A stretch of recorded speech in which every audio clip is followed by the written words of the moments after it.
People tend to amass possessions, sometimes without being aware of doing so. Indeed, they can have a delightful surprise when they find something useful which they did not know they owned.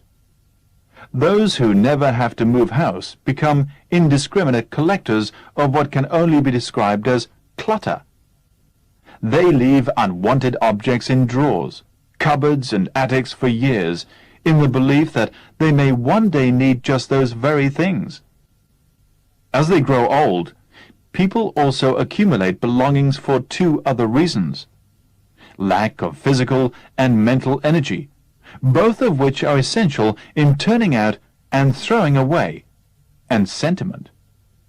Things owned for a long time are full of associations with the past, perhaps with relatives who are dead, and so they gradually acquire a value beyond their true worth. Some things are collected deliberately in the home in an attempt to avoid waste. Among these I would list string and brown paper, kept by thrifty people when a parcel has been opened, to save buying these two requisites. Collecting small items can easily become a mania. I know someone who always cuts sketches out from newspapers of model clothes that she would like to buy if she had the money. As she is not rich, the chances that she will ever be able to afford such purchases are remote, but she is never sufficiently strong-minded to be able to stop the practice.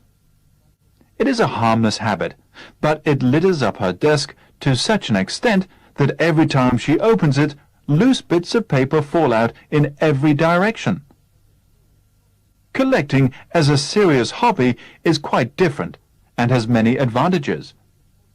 It provides relaxation for leisure hours, as just looking at one's treasures is always a joy.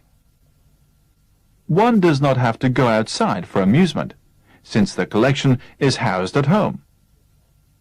Whatever it consists of, stamps, records, first editions of books, china, glass, antique furniture, pictures, model cars, stuffed birds, toy animals, there is always something to do in connection with it, from finding the right place for the latest edition to verifying facts in reference books. This hobby educates one not only in the chosen subject, but also in general matters which have some bearing on it.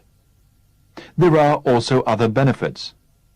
One wants to meet like-minded collectors, to get advice, to compare notes, to exchange articles, to show off the latest find. So one's circle of friends grows. Soon the hobby leads to travel, perhaps to a meeting in another town, possibly a trip abroad in search of a rare specimen, for collectors are not confined to any one country.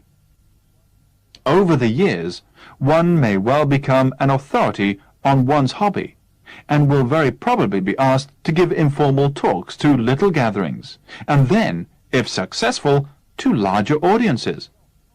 In this way, self-confidence grows, first from mastering a subject, then from being able to talk about it.